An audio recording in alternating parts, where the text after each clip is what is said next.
so wonderfully liberating to just do this. To be able to write my book and have a podcast and self-produce myself is one of the most liberating things I've ever been able to achieve. And God manifested all of this, set all of this up. So when I started my first production company, the funniest thing is I started working for dead people. That's how I started my production company.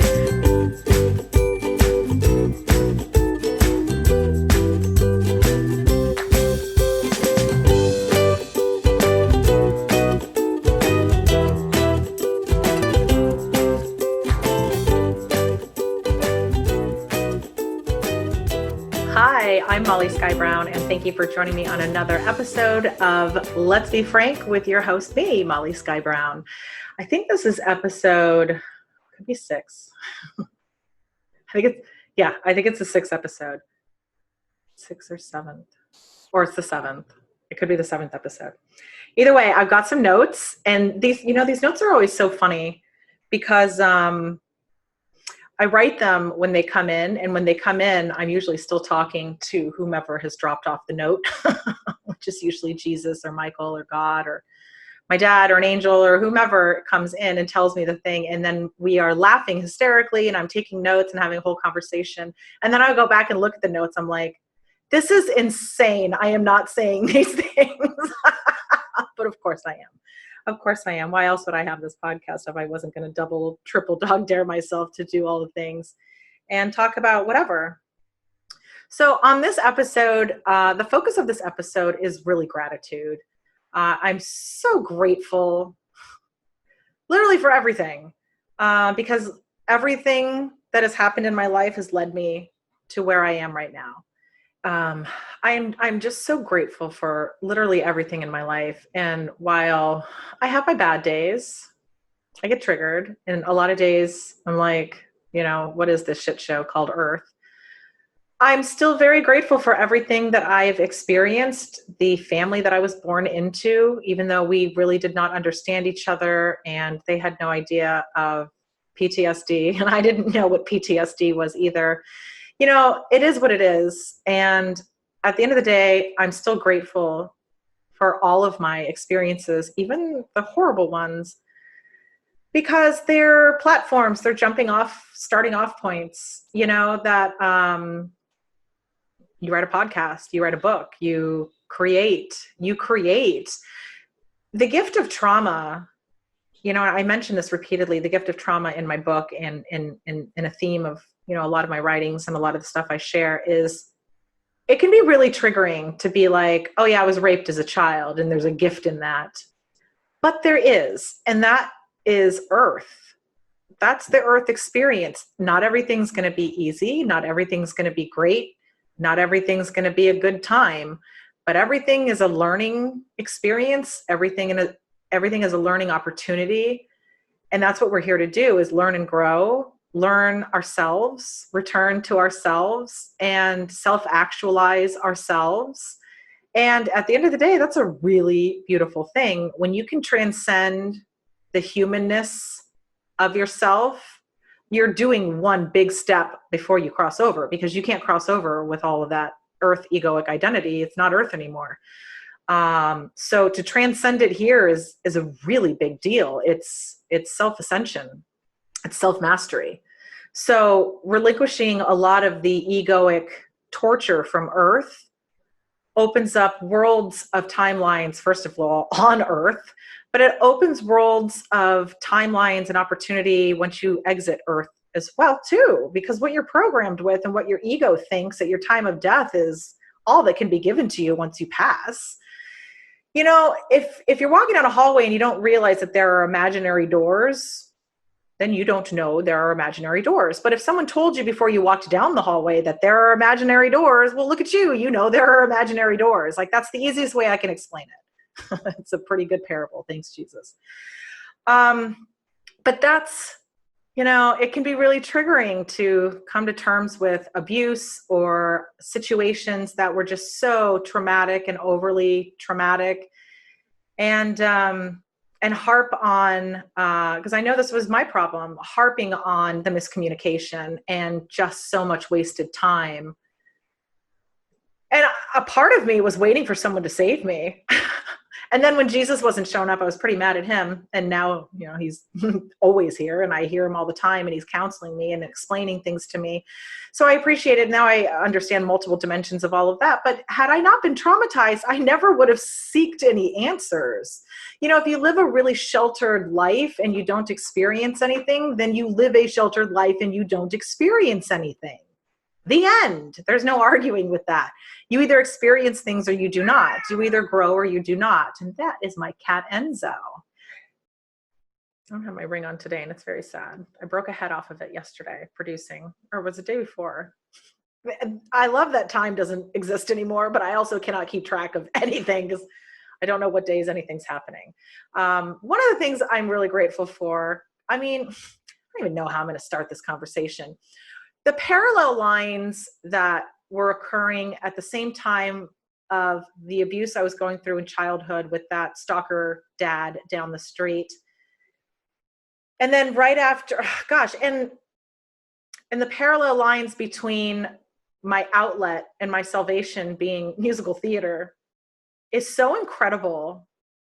It's so incredible to me. And it really solidifies my faith and my belief and has helped me to come to terms with, obviously, so much of senseless trauma and senseless suffering. But during that whole time, my outlet was musical theater. It was Broadway stuff. It was when I was really, really little, it was Annie. I was obsessed with Annie. She was my best friend. And her best friend's name was Molly in the show. So she was talking to me and we were best friends. And that's that. And I think I used to annoy everyone with demanding the television and watching the Annie, to the point we might have gotten another television at the time. And then after Annie was Little Shop of Horrors, was obsessed with Little Shop of Horrors. And what I learned from Little Shop of Horrors was that there's good guys out there that will worship you, and that there's really bad guys out there that might really knock you around. And you need to choose the Seymour.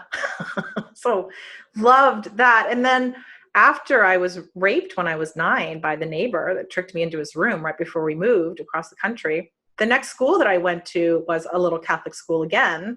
So 3rd grade in Florida. And I got my first solo. So right after that traumatic episode, I found my voice. And while I couldn't communicate what was happening or what had happened or even process any of it or remember it or link 2 and 2 together of my tics and frustrations and anxieties and anger and rage and inability to have family members literally touch me, I would freak out. And then I couldn't put 2 and 2 together. But I got my voice that same year in the school that I went to with choir. I'd never had choir before. And we were in this choir group and I was singing along and they were going around the room and the teacher was leaning in and she was like, "You've got a voice." And I was like, "Yeah, I like singing." And she said, "Do you want to sing a solo?" And I signed myself up for scary stuff. I said, yes. Yes, right away. I want to show everyone how cool I am. And even though I didn't know if I was cool or not, I needed an outlet.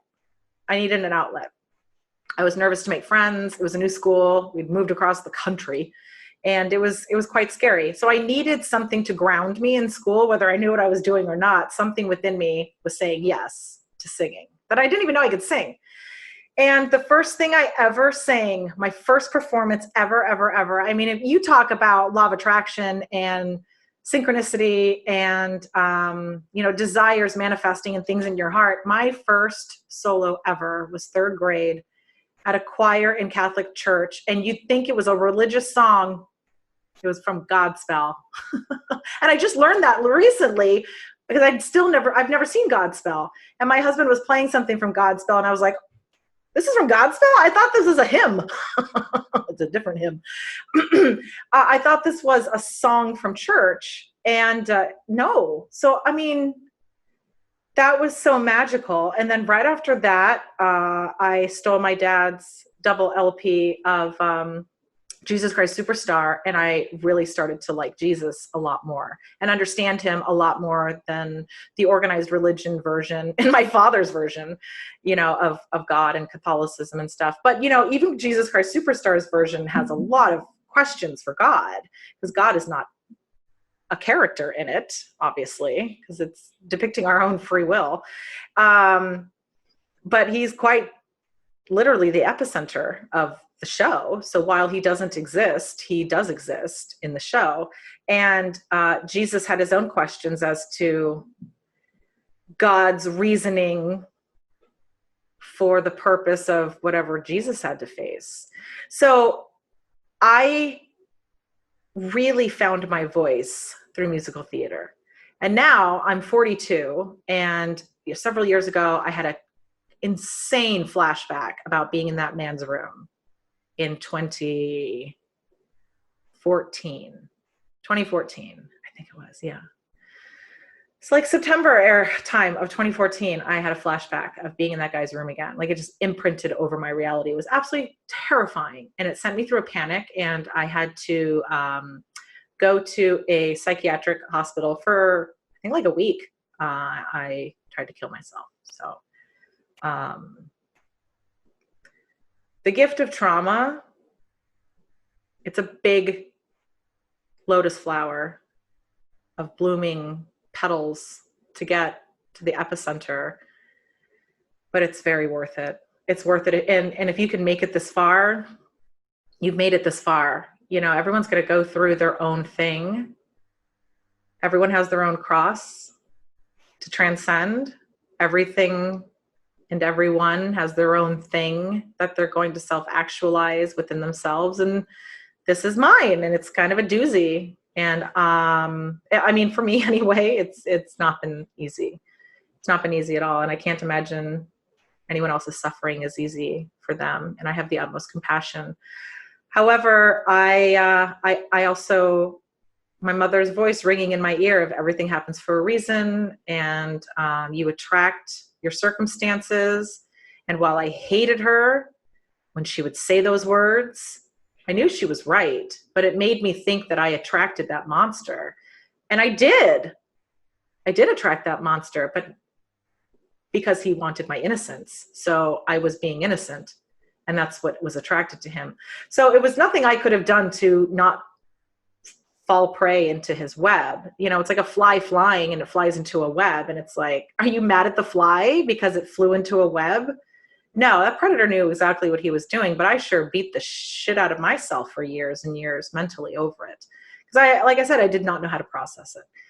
And my voice stemmed from singing.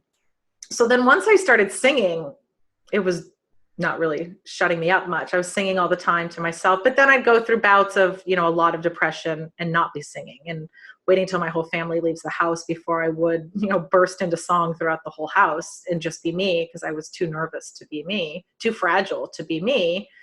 But putting on that performance, it gave me such an outlet for a lot of energy and frustration. And to be a character, a healed character, acting is all about putting on a different skin and just portraying, material differently. So, and then in high school, so I went through middle school, didn't really sing. We moved, back to California again. And then 8th grade, we moved back to Florida again. And then all of high school, I joined the choir. I met some girls that were like, oh, you should join the choir. It's really fun. And all the popular girls are in it, and all the girls are in it. And you get to perform, and you get to tour, and you get to miss some school. And all these things were like, those all sound like perks to me. And signed me up. And my freshman year, I signed up, and music teacher loved me. He auditioned me for the senior choir my freshman year. I was the only freshman that had ever been extended that invitation. So this was a huge manifestation of an outlet that was divinely led, divinely orchestrated, and has led me to now I'm 42 years old, and I'm working on producing a really big Broadway event, and also writing and producing my own show, Jesus Freak. I mean, that's the standing name. My husband's trying to convince me we should name it Frank the Messiah after my book and my series and all that stuff, which I'm open to, sure. In the meantime, it is what it is. But 42 years later, Broadway is still my heart, and it's my due north. I just know what I'm meant to do. I know what I am wanting to do. I didn't know what I was meant to do. I used to be very confused that God was showing me Broadway my whole life so much. And one of the things I told my mom recently, even when I was in high school, I manifested when I was I think I was 16 because I had my own car at the time. I manifested the guy who was doing my hair was an older man in his 30s. And I mean, I've had older men predators my whole life. And he was an older man in his 30s, but 16 and hitting on me. And maybe he was in his 40s. And honestly, I thought he was gay. So I thought we were just going to be friends. And he invited me over to his place and then almost tried to have sex with me really, really quickly. And I got really scared, and I was able to get out of there. And I was grateful that he wasn't violent or too persistent, because that's when I end up freezing. And so I got out of there, and it wasn't anything that I was truly scared about. It was just, okay, he's not gay, and he's clearly into me, and he's way older than me, and I'm not interested in that. So I left, and when I got in the car, I saw a vision of God showing me my future, and that I was married to someone who didn't look like that man. And he showed me this penthouse in Manhattan, and whether it's an Airbnb or a rental or a one-night thing, or it's my dang house, I hope it is. I want it to be. The vision was that I was in this gorgeous penthouse, and my husband was playing at the baby grand piano, or the grand piano, or whatever it was in the room. And we had just a gorgeous skyline view, sky top to bottom, window view. I still see the place. And we had just won an award. Well, at the time, I thought it was my husband won an award. He won a Tony. And at the time, I didn't even know what Tonys were. I just knew there were Broadway awards. And he won Best Award for Producer, something for producing. And my husband and I, the vision that I saw, I misinterpreted. So the vision that I saw was a man and myself were in a penthouse, and I was bringing a drink, and we were celebrating, and I was walking over to the piano, and he was on the piano, and we were celebrating an Oscar win. And I took it as I must be his trophy wife. And he did all the work. And now my husband and I are producing Broadway stuff. So if you have a vision or dream or something in your heart that's been pulling at you for the longest time, and you're not quite sure what your purpose is, you kind of know. You have an idea. You know the vein it's in. Whatever is pulling you for the longest time into a direction, like my direction was Broadway, which I didn't understand because I am physically handicapped since birth, not to the extent where I'm in a wheelchair or anything, but I was never going to be passing any dance audition. And yet I kept seeing Broadway, Broadway, Broadway from God, to the point where it was making me angry that I was never going to be able to accomplish it. And that was part of the big wedge between me and God. I was like, you're just messing with me. That's not a thing. That's not real. And then once I got over that hump, I see that I have that man from my vision. He is a producer, and so am I. And we're in the middle of producing a never before done Broadway event. And if it happens, it's happening in September. So, if I watch this in October, I'm going to be very proud of myself if the thing landed, because it's still in very early developmental stages, but we're chugging along. Very cool stuff. So this is all the stuff I'm grateful for, because now that I'm on this path where I'm producing Broadway stuff and so close to that Penthouse moment, however long it is, it's still something I want to experience. I don't care if it's 10 minutes. I don't care if it was, 10 years, 10 days, 10 hours. I want that vision, because we get a little kinky by the piano and I want to kiss him and do those things. I've been seeing that vision since I was 16, and it's pretty sexy, pretty loving too. My husband's a really good guy, and he's my diamond twin flame, and we just do it all together. And he completely supports me, and he completely loves me, and he completely believes this whole weird stuff that I do, which is such a relief, because I don't know how to be anything but this, and suppressing it has killed me almost repeatedly. So it's incredibly liberating to just do this. And it's so wonderfully liberating to just do this. To be able to write my book and have a podcast and self-produce myself is one of the most liberating things I've ever been able to achieve. And God manifested all of this, set all of this up. So when I started my first production company, the funniest thing is I started working for dead people. That's how I started my production company. I started with making a video montage for my dad's funeral. It took me 3 days, literally nonstop work, of encoding and transferring Betamax footage to digital that I could edit on an editor that, thank God, wasn't linear anymore. It was a digital editor, but it was all very new technology. This was 2005. Yeah, 2005. And maybe it was 2006. Whatever. It was a date in the mid 2000s, early 2000s, whatever. You know, math and numbers are not the nicest of things to me. Anyway, I made that video for my dad. And then right after that, I posted it, I shared it, and not a dry eye in the house. It was so beautiful. I'm still very, very, very proud of it. It's like a 20-minute homage to my father. And I loves him. And the video turned out great, and everyone loved the video, and I still play it all the time, and I share it every death anniversary, and on his birthday as well. And then word got out. A bunch of people started contacting me saying they needed memorial videos. And then I moved over to live events, private events, stuff like that. And the rest was history. But it worked out that I started working with the dead, honoring them and creating videos for them. And it's so funny because the original name of my company was Silver Lining Videography. And everyone was like, my little brother was like, do you know what that means? And I'm like, listen, when the universe tells you the name of your business, you just incorporate. Okay. You don't ask questions, because now it's hysterical. Now I look back at that business that imploded with a technological failure that was, like the plague, had nothing to do with me. I didn't create the technology that decided to crash, but it did.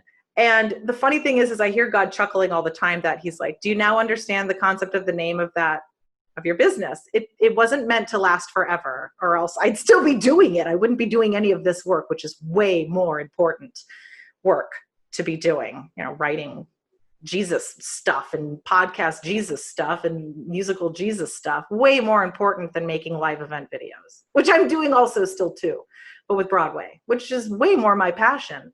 It's very used and abused within the original business model that I had, because I was incredibly gracious with my time and energy and didn't charge hardly enough. Anyway, the silver lining is that I know how to do all production. I know how to do all of this. I have 300 events under my belt, my husband included. So the silver lining is that I know how to produce myself. I know how to just record, make my podcast, make my video, make commercials, make videos, make courses, material, and fend for myself. And God led me here. And that's why I'm so grateful for even the shit and the trauma, because quite frankly, I felt God owed me. And that's part of manifesting, is knowing that God does owe you, especially if you go through a shitstorm. God's going to owe you big time to thank you for your service, to thank you for going through it. And you're going to need money to help transcend it and make it better on earth, because the reason you've agreed to that experience is because that shit's happening on earth and it needs to stop. And you've agreed to help maybe wake up and frickin' stop it if you survive. I've survived this far. I've survived repeatedly losing consciousness during the attack. I screamed into a giant hand until I passed out repeatedly, was treated like a rag doll for his complete enjoyment, not mine.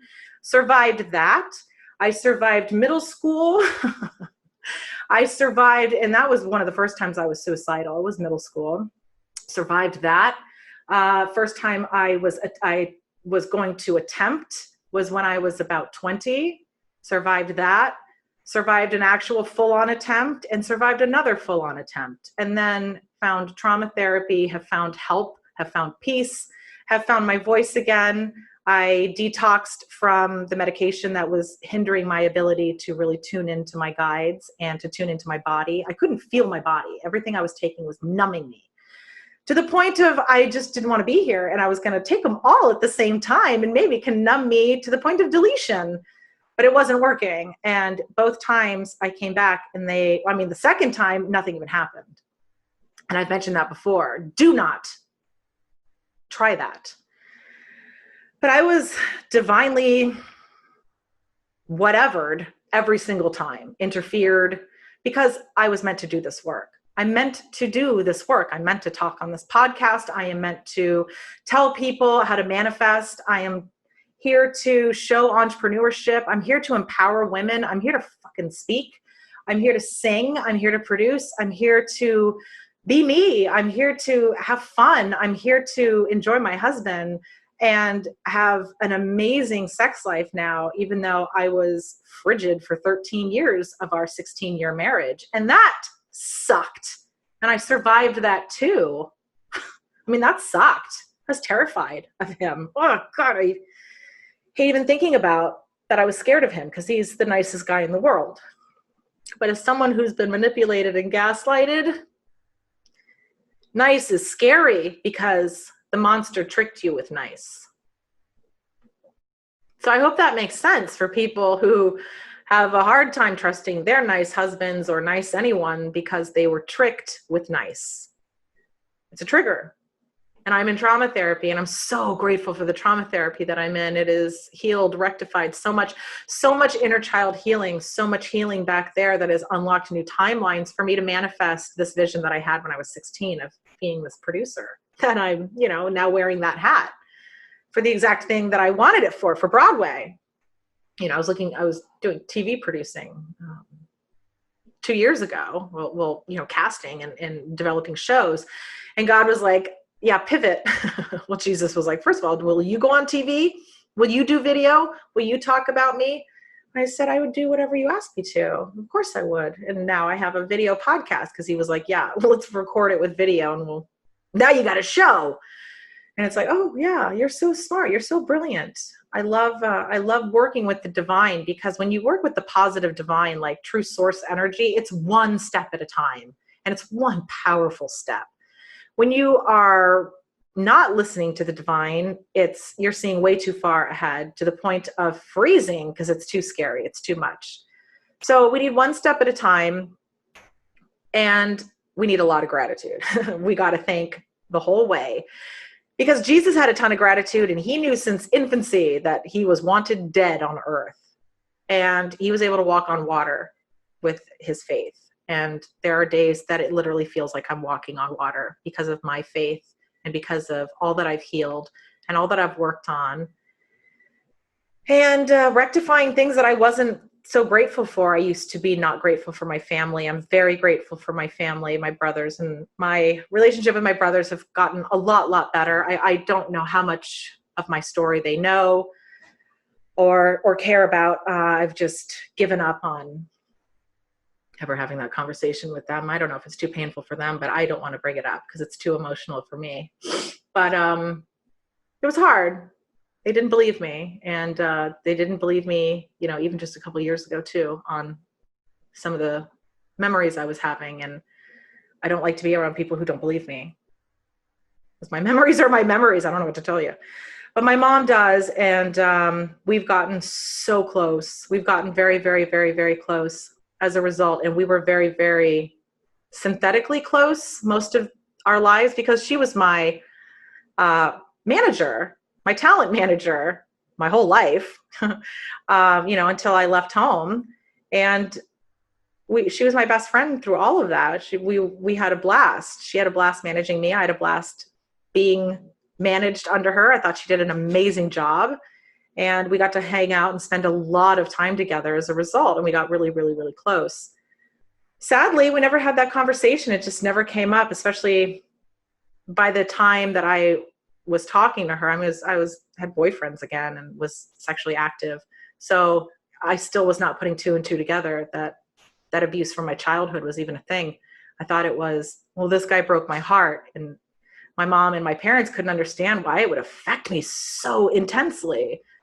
And I didn't either. I hated how much it affected me, to the point where I would throw myself into my performances, my art, to get over it, to move on and past it, because whenever I gave myself to anyone, it was such a rejection if they didn't stay or if they cheated on me or whatever.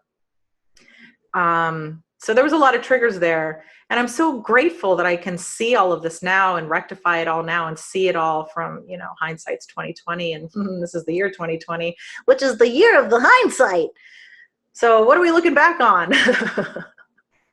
What are we thankful for? What have we learned? Maybe we can transcend this shit show if we're thankful for everything. Let's list off everything we're thankful for.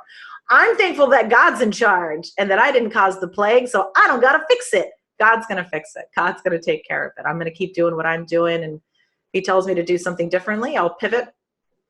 But as of right now, it is keep moving forward. I get my journaling prompts for my group, my manifesting group.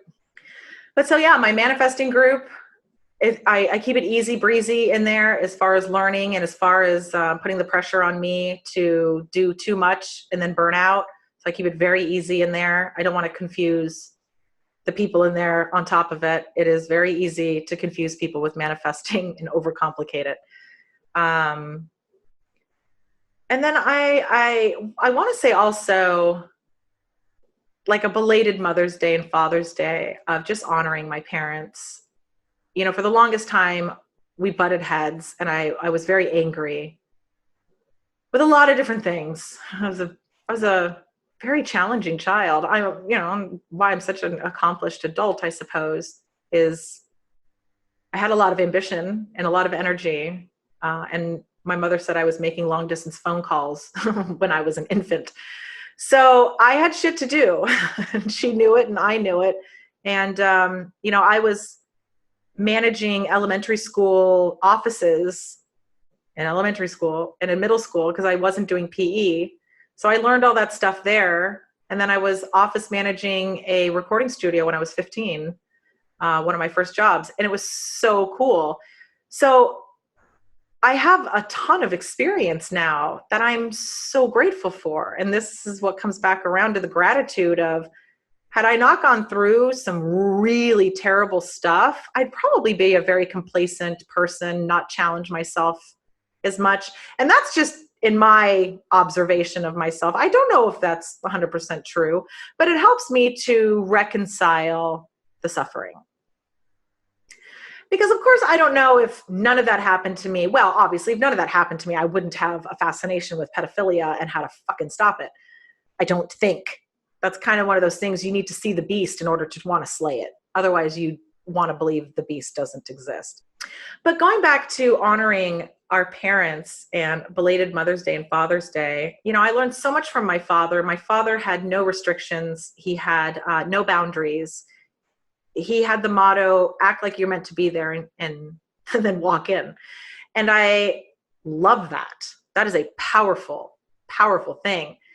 But with great power comes great responsibility. That's a Darth Vader kind of trick. It's also Luke Skywalker and Obi-Wan and whomever can use it too. These are not the droids you're looking for. It's just a statement, a commandment. And it's a form of manipulation. So use it with good intentions and not for selfish reasons. But as far as honoring my mother, I really appreciate all the reading she's done. So she's got double the hip issues that I had and have, and has read so many books because of, she's had tons of surgery. She would just have to rest. She'd have to lay around, exercising and running around was not something she could really do. She's been using a cane on and off and crutches, so for as long as I can remember. She's doing better now, which is great. She's bionic woman almost now. But at the time, I battled her on a lot of things. I was angry with her on a lot of things, but I still listened.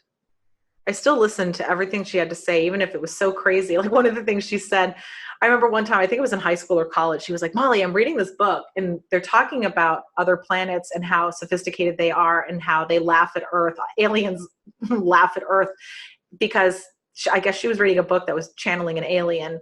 And the woman was saying the alien was laughing at us on Earth that we didn't know how to manipulate our own weather yet. And that sounded so absurd to me. And at the same time, I was like, yeah, well, no shit. I bet they do laugh at us that we don't know how to manipulate our own weather yet. We should get on that. And now we have HARP. Or I don't know how long we've had HARP. I think it's been around for quite some time. But we're getting an idea of whether or not our government knows how to manipulate the weather. Obviously, that's a thing that's accomplished on another planet. And it looks like our government has accomplished it, whether they're going to let us in on that secret or not. We have somewhat accomplished it. And it's something we're still checking off our accomplishment list once it's made public and we're fully aware of it. But stuff like that, my mom would just lay on me, and anyone within a vicinity would just be like, what? What'd she say? And I honestly think she got off on the absurdity of the stuff that she would read. And yet it was so empowering because multiple books say the same kind of thing, and they don't know each other and they haven't read each other's books. So all of that I find very, very fascinating, very liberating, very wonderful. You know, all religions are very similar too, and they don't talk. If you deconstruct all the religions, you'll see they're all based on moral and ethical behavior. And then we built up all these walls and we're like, but reincarnation, but my God. There's more than one God. There's one main God, main source that we all came from, but there's demigods within that because it made itself and ascended itself and mastered itself. And therefore you're a demigod. When you can reconcile your human self or your incarnated self, your droplet of God self back to the God, then you have self-mastered yourself. You're basically a demigod. And then once that thing is gone, okay, so like if God is all the things and then makes a little thing of himself that masters himself and then knows pretty much everything it knew itself and is now this as this, it's like a demigod.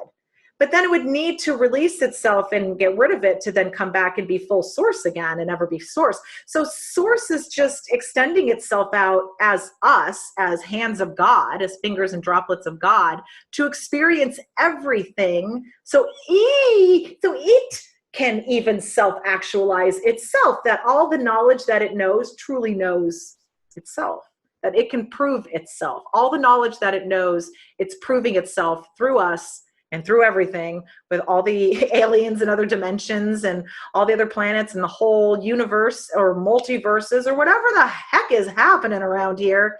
All of that is God. And within God, obviously, are going to be demigods, are going to be different alien beings, different races, different creeds, different everything. A tree is God, a part of God, you know? So everything is right and everything is wrong. And nothing is 100% this and nothing is 100% that. All religions, if we mushed them all together, yes, you got it. Yes, now we're on the same page. Everything is the same freaking thing.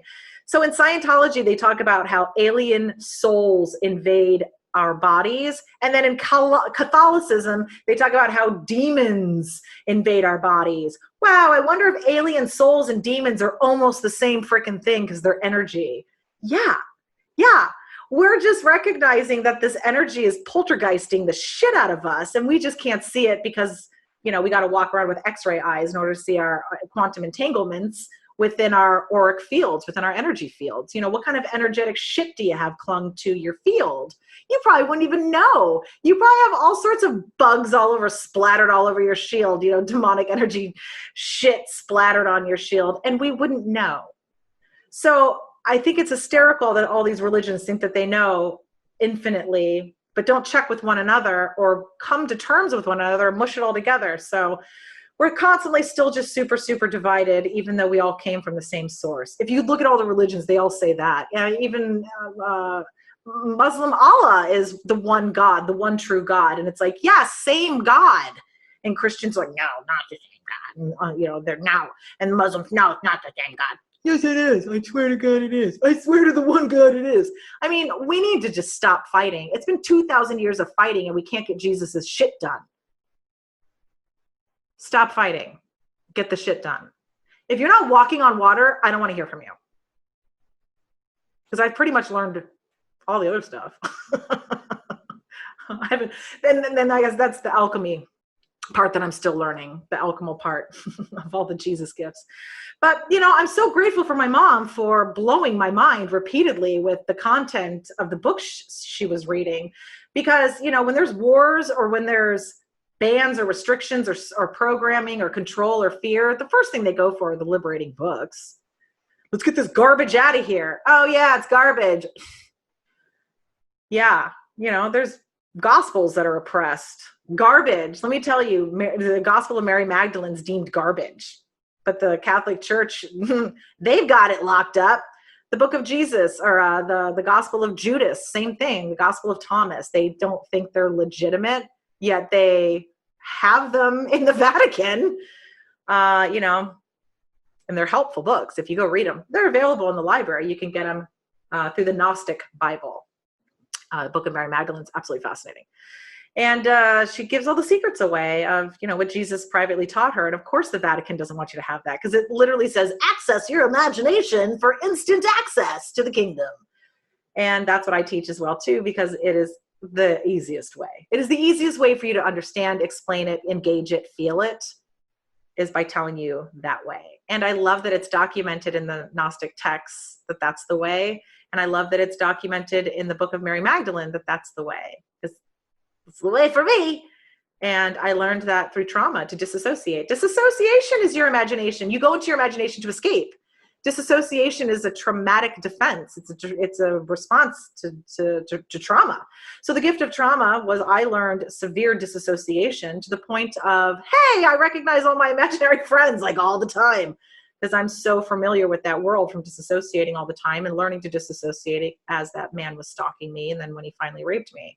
And then just disassociating anytime I got triggered. Anything that triggered me, I just go into another world and disassociate from panic and fear and triggered memories from my imagination. And then you have to force the imagination to do something else. But it forces you into your imagination, this trauma. So the gift of trauma, Lucy serves its purpose. Otherwise, God wouldn't let Lucy be here. And if you don't know who Lucy is, you should go back and watch all of these videos right now, quantumly. Just watch them all at the same time. Lucy's Lucifer, and Lucifer serves a purpose. He's the duality here. He's the annoying piece of shit that's going to help you get your shit done, because he's going to annoy you and scare you and push you towards God. Like, he serves a purpose, or he wouldn't be here.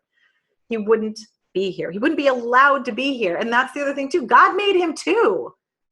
And everything serves a purpose. So God is Lucy also. I might have just blown your mind. And I might just leave you with that. God made Lucy, so therefore God is a little bit of Lucy too. And if once you know who Lucy is and what he does and what his purpose is, then you can know who God is. And that's what Lucy was trying to prove as well. If they think I'm God and then they realize I'm not, they'll understand the opposite, that God is pure love. Because if we only knew love and never the opposite, we'd have nothing to compare the level of love to. I don't know. That's what Lucy says anyway. I'm like, sounds like a bullshit experience. Let's get over this already, because it's really obnoxious and I'm sick of it. And I would have liked a nice pampered childhood where I wasn't raped by a neighbor. Thanks, Lou. So anyway, if you made it this far, I hope you had fun on this podcast. I'm going to say a couple of things that God asked me to say from my notes. Okay. These are the things that I go back and read in my notes. And I'm like, holy shit balls, we're really going to say these things. So God was telling me all of Earth was the original Garden of Eden. It still is. Oh, that's too much for my glasses. All right. Garden of Eden. I'm just going to read it verbatim, I suppose. This is what God said. All of Earth is, or once was, the Garden of Eden.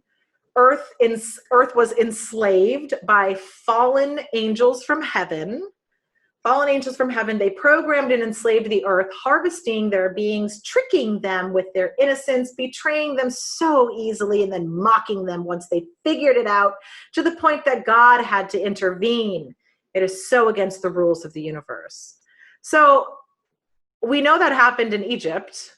And the gods from Egypt, they say they fell from the heavens. They came from the heavens. The Bible says angels fell from the heavens and mated with the virgins and mated with the people here. And we know that to be true. The Egyptians did that too, the Egyptian gods. And what if they came from space? Like, you know how Russia and the United States and China and these, you know, the big contenders of Earth all want to go to Mars and colonize it and each have their own flag, or go to the moon, stick their flag on it, whatever. What if a whole star system did this, and multiple planets, so multiple different beings, like they're way more advanced than us, came and colonized Earth?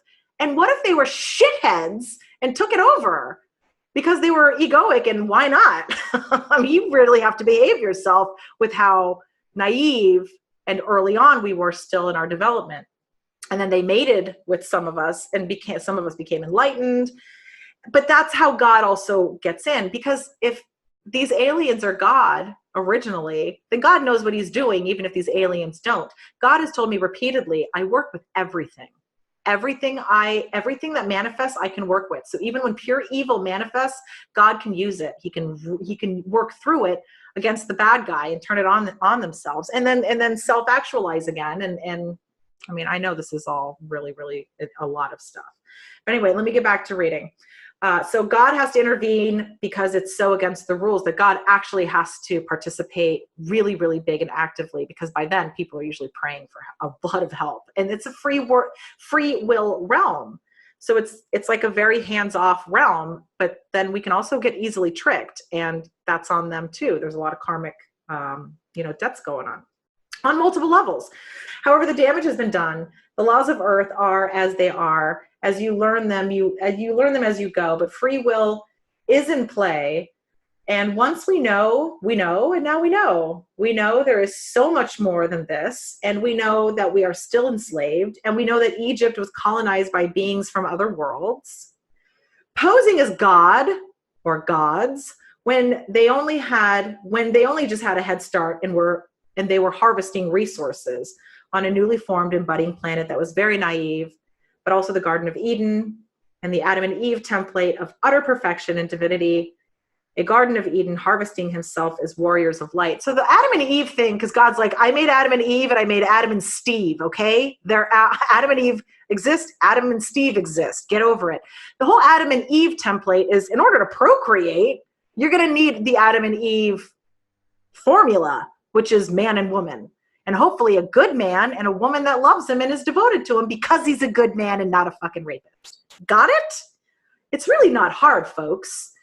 So, and then Adam and Steve can raise all of the rapist babies like we got going on right now. So let's not bash them all that much, because they're raising a lot of heterosexual babies for people who can't procreate. God uses everything that is created, and everything that is created is through God, because we are all created by God. Everything is created of God. And once you understand this, it can liberate the shit out of you. All right, there's more beyond this world, so much more. We must use our discernment. We must use these brains that God made sure that we had so that we would always win. He programmed us before we got here. He programmed us to win. He programmed us to ascend and to self-actualize. And when we self-actualize, we realize that we are God. Okay? So that's what God asked me to write. Way to go. Got that done. And then, he mentioned aliens and weather, believing all this shit. Yep, check. Aliens literally mocking us. Believe it. God said to look at my phone at the notes to prove that I have notes from God. Staying close to God absolutely is the choice. And then it says to talk about my St. Peter story. That is a funny story. I think that will have to be the next one, because this one's already getting a little bit too long. But I made a comment that the show I was watching was praying to St. Peter because they were making the sign of the cross and they weren't doing it right. They were doing it the lazy way, which the nuns told me the right way, and that is to forehead just above the navel, shoulder to shoulder. And so many people, when you do that, you have to move your arm, and people are so lazy. They can't be bothered to move their arm. So they do it like this and don't get all the way down. And look, I've made an inverted cross. And who was killed inverted? Who was crucified inverted? St. Peter. And I made that comment. I was like, do they know they're summoning St. Peter? The next day, a complete stranger messaged me on Messenger and was like, hey, I know so-and-so who knows you and the spiritual stuff, and you were in my dream last night, and I have a message from St. Peter. Not kidding.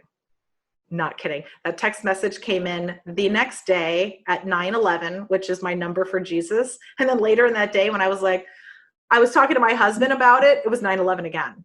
So it literally bookended the day. The first text I got saying St. Peter wants to talk to you was at 9/11. And then that evening I was talking to my husband about it, and I looked at the clock, it was 9/11 again. And he was like, of course it is. So I guess I am going to tell that story right now because I just did it. I guess the next time I'll tell you what my therapist said about it when I told her. So anyway, I hope you had fun hanging out with me this episode. I got everything done. So the one thing God wanted me to talk about that I didn't get to on this time that I will definitely talk in my next podcast because I got so much into this one. When bullies kill your excitement and how to learn how to eat them. Eat your bullies. Eat your bullies for energy. So I'm going to talk about that next time. I know it sounds really dark, but it's not. But it is very powerful. It's very, very powerful. So I hope you had a fun time. I hope you enjoyed this time with me. Thank you for joining me on another episode of Let's Be Frank with me, your host, Molly Skye Brown. Take care. If you'd like to work closely with me, you can opt in the show notes to an email sequence that will go right out to you with my complimentary 5-day Manifesting Mastery course. There I teach you the basics of all things manifesting and how we're always manifesting and why it would behoove us to know what we're doing.